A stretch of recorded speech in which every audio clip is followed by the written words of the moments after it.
My name is David Mercer.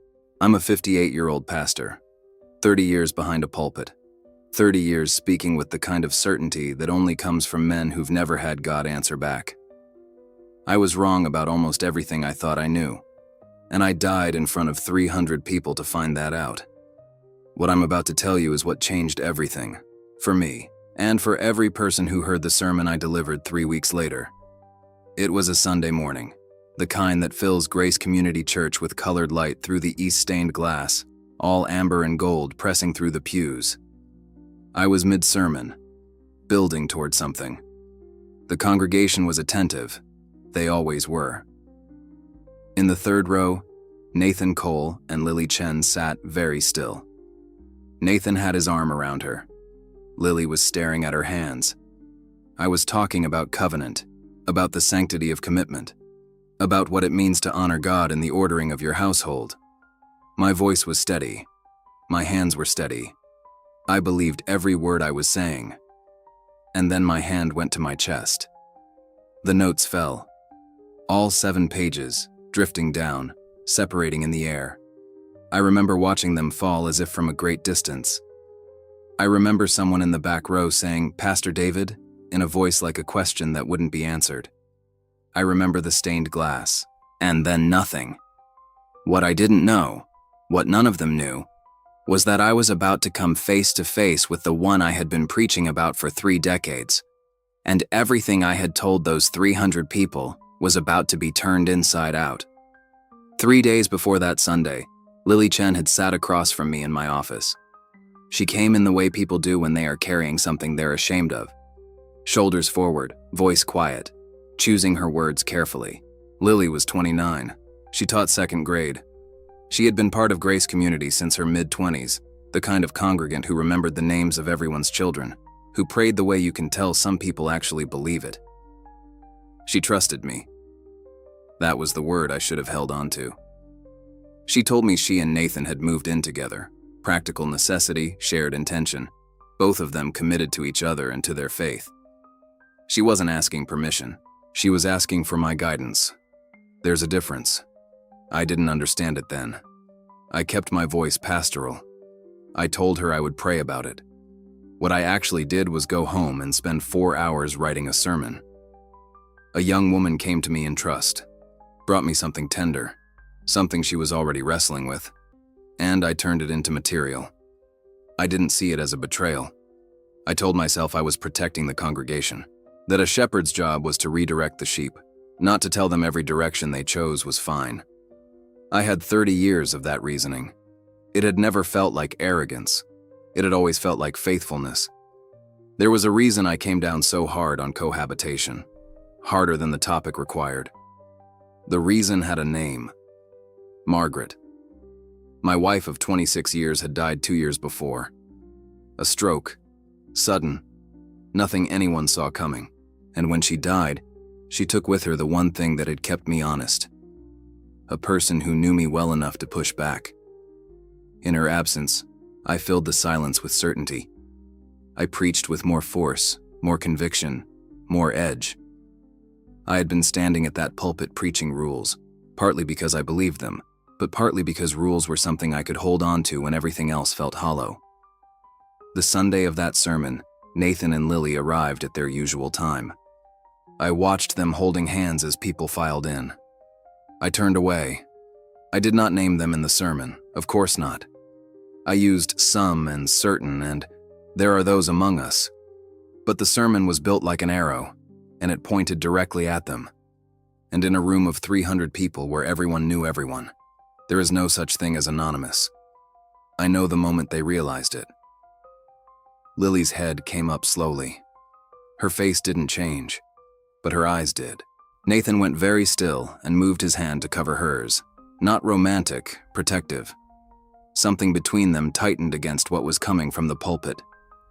A woman in the 2nd row glanced back at them, then forward, then down at her bulletin. The congregation knew. That particular silence was its own kind of verdict. I was in the 3rd paragraph of the doctrinal section when I felt it. A pressure behind my sternum, more like a fist closing than pain. I kept talking. 30 years behind that platform, I'd learned to push through physical discomfort. The fist tightened. I gripped the edge of the podium, gasping. Someone later told me I said "I'm sorry" before I went down. I don't remember that. What I remember is the pages falling, the stained glass, Nathan's voice, he was already moving, calling my name. Then a silence so complete it wasn't silence at all. The pain stopped. All of it, instantly. Not the way pain fades, but the way a light is switched off. I was aware of my body on the floor of the sanctuary. I could see it from somewhere above, the paramedic, the compression chest pumps, Nathan holding Lily back, my sermon notes scattered across the carpet. I watched it all without any feeling I would have expected. No panic, no urgency.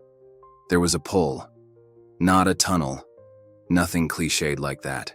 More like a direction that had always existed, but that I'd never been able to perceive. A gravitational certainty, as though every part of me had always known where home was and had simply never been permitted to go. I moved toward a light that was not light, the way light is light. And I arrived somewhere. There is no architecture in that place. No floor, no ceiling, no walls. The luminous space simply was, in every direction, total and without dimension. And I tried to identify where I was, which was the first genuinely useless thing my brain attempted there. Then I felt it. A presence, not coming from a direction. The way I experienced it was as a quality, as though the air itself, if there was air, had become aware of me. The overwhelming sensation was of being known, not observed, known, completely. Every thought I had turned away from, every small dishonesty dressed in noble language, every private moment of doubt I had answered with louder preaching. Visible.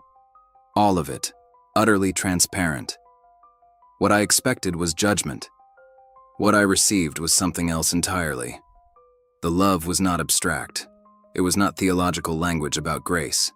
It was total, direct, and so complete that what I can only describe as shame simply dissolved in it. The love held all of it and did not flinch, and chose still, without qualification. Chosen completely. Seen completely. These were not contradictions here. I fell to my knees and did what I always do when I don't know what else to do. I started listing my credentials.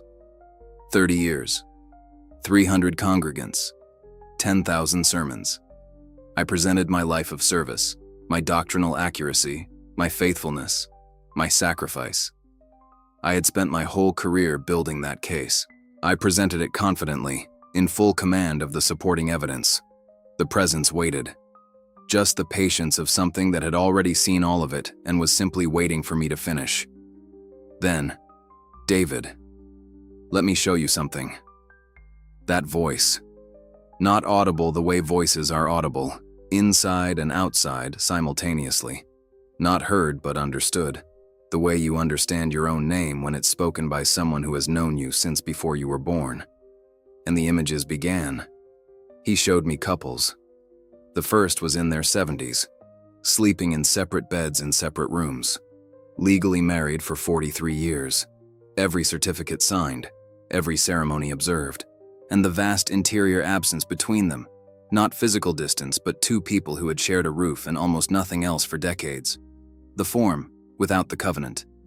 The second, a young man and woman, unmarried, living together. It was late, and one of them had been crying, and the other had pulled them close, not performing comfort, but actually bearing witness to someone else's pain.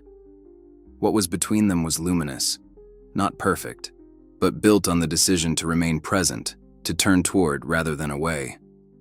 I felt it, and it was the same quality as the light I was standing in. A third couple, married quickly, both afraid of being alone. The ceremony as protection against vulnerability rather than declaration of covenant. All the appropriate language used, and underneath, two people using each other as shelter from their own fear of genuine love. And then the fourth image, the one I hadn't expected. Nathan and Lily, an ordinary evening. Nathan at the sink doing dishes, not aware of being watched.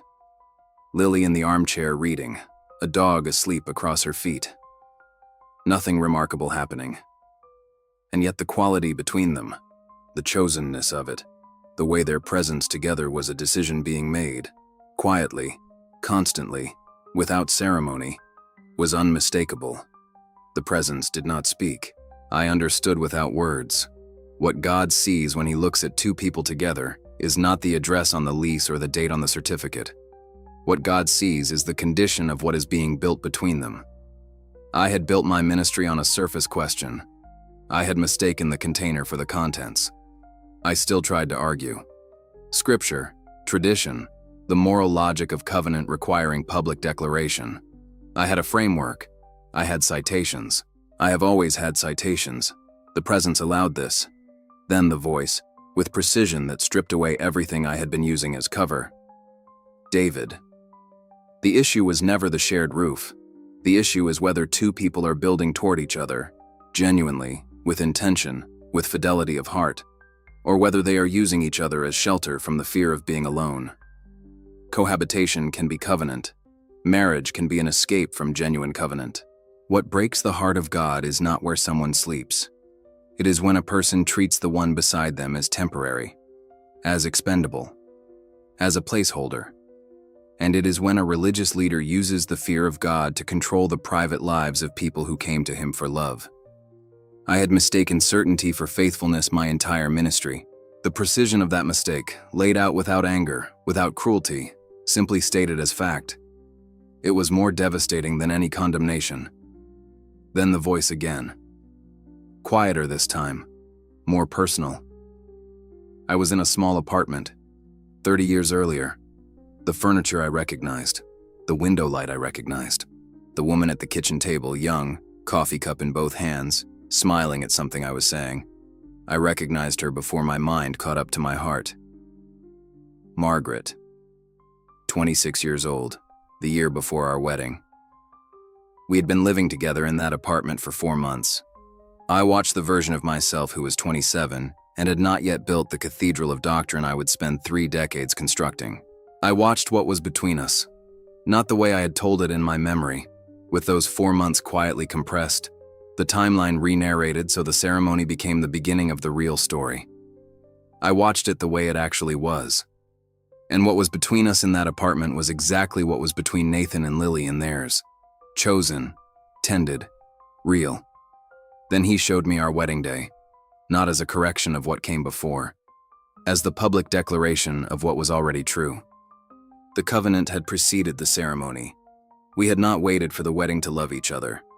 We had been building toward each other for years, and I had spent a decade of my ministry condemning in others what I had quietly erased from my own story. I did not perform sorrow. There was nothing performative left in me. I simply knelt, the truest gesture I had made in years, and felt not punishment but grief and relief, and the particular ache of seeing clearly after a long time of willful blur. He told me I was going back, not as a question, not as an offer. The way you tell someone the direction home. I did not want to go.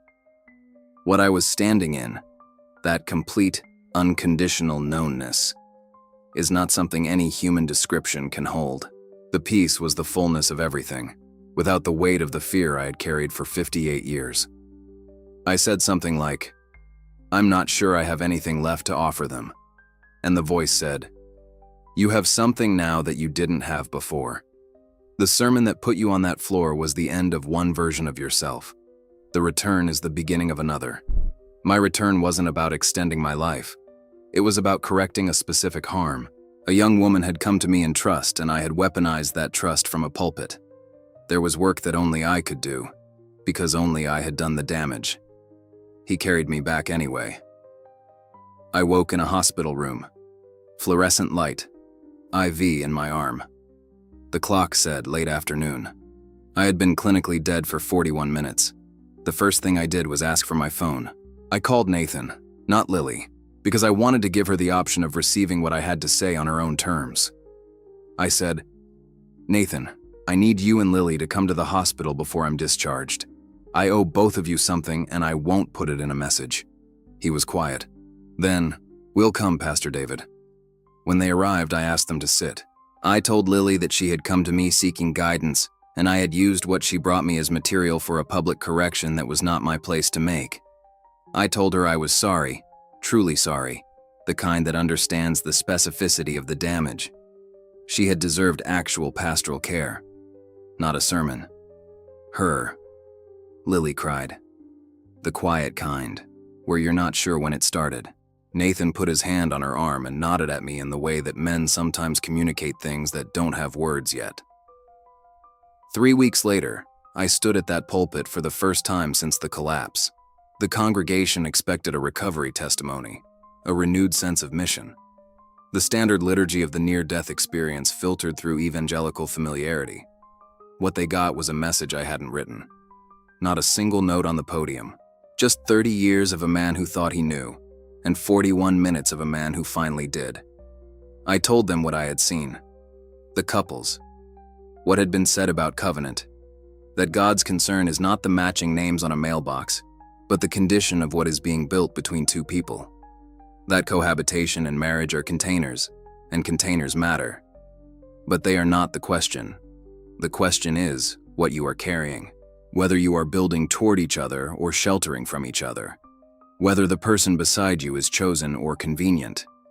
I told them the purpose of marriage is to publicly declare what is already true, to give covenant a name before a community, and that this is real and worth pursuing.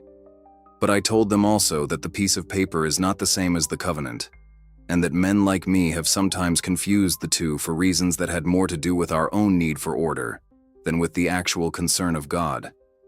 And then I told them about Margaret. Not all of it. Enough. The 4 months before our wedding, 30 years ago, that I had let disappear from the official narrative of my life. The woman I had loved, quietly and completely, in a small apartment with coffee cups and morning light. The covenant that had already been true before the ceremony named it. I touched my wedding ring. I still wear it. I will always wear it. But it means something different now. Before that Sunday, it was proof of my commitment, my correctness, my authority to speak about faithfulness. Now it is a reminder that I was loved by someone who knew me, and that I am still loved by someone who knows me more completely than I ever allowed myself to believe. And that the most honest thing I can do with the years I have left is to let that love be the source of everything I say from this pulpit, instead of the doctrine I use to avoid needing it. The congregation was quiet when I finished. The kind of quiet that means something is landing somewhere real. Some people nodded. Some shifted uncomfortably. One older woman was crying. A young couple near the back exchanged a look I recognized as relief. I'm not the same pastor I was before that Sunday. The certainty I had before was armor, mostly protecting me from a question I was afraid to ask. What I have now is something smaller and more honest. A willingness to sit with what I don't know, and a first-hand understanding that the love I spent 30 years preaching about is real in a way that makes everything else seem very manageable. I died for 41 minutes and came back with one message. What God sees when He looks at two people together is not the certificate in the drawer or the ring on the finger.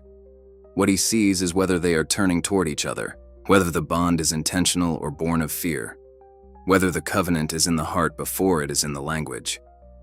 And what breaks that heart, truly, is not the living arrangement.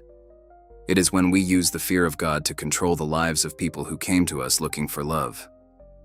I know. I did it. I died for it. I came back to say something different. If this testimony has touched something in you, I invite you to share it. Leave a comment. Tell someone this story. And if you want to stay in this community, subscribe, because there is more to say about what happens when human doctrine meets divine truth. There always is. I'll be here. Different from before, but here.